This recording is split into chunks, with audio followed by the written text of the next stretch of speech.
So this is a continuation of our earlier outline / overview of Rome.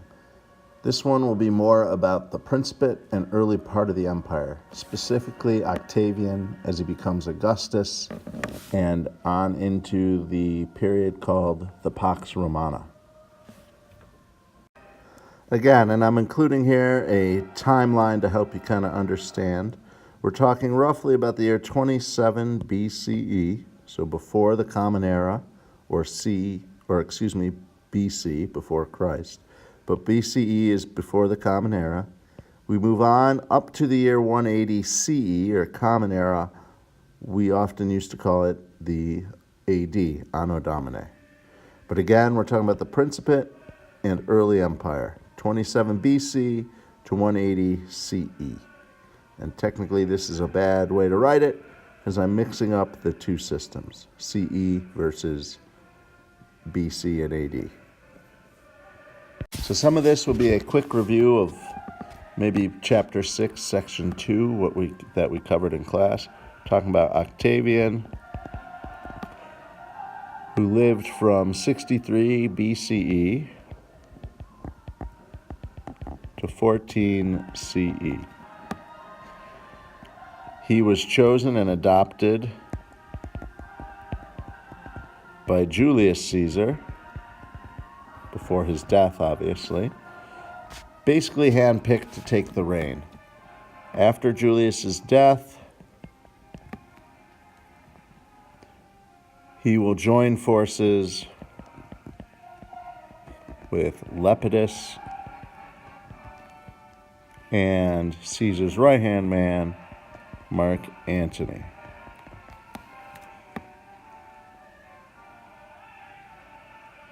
They will crush the Republican opposition,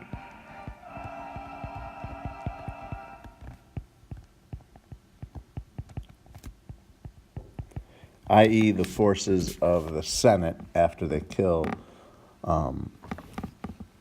Julius Caesar.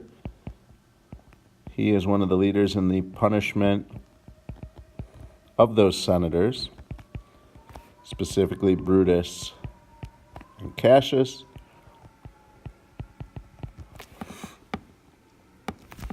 They're basically defeated at the Battle of Actium.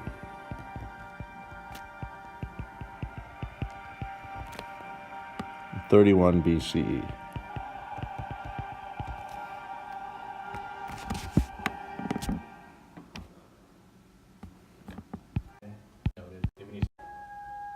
All right. So in this part, we will talk about, or you will learn about, the culture and life during Principate,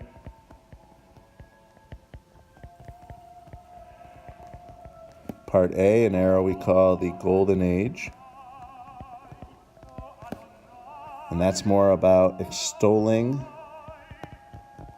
Roman virtues, or as some might look at it, see it more as propaganda.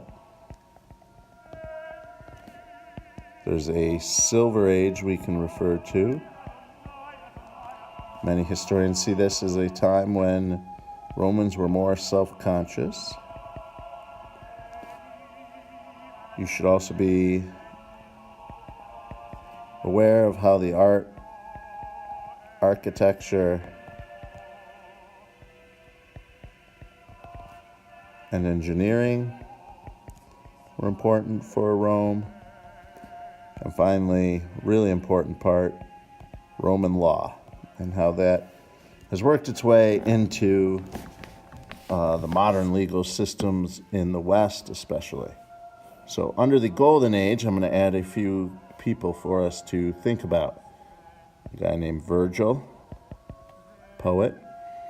Another one named Horace, Livy, and Ovid. In the Silver Age, you have Juvenal and Tacitus.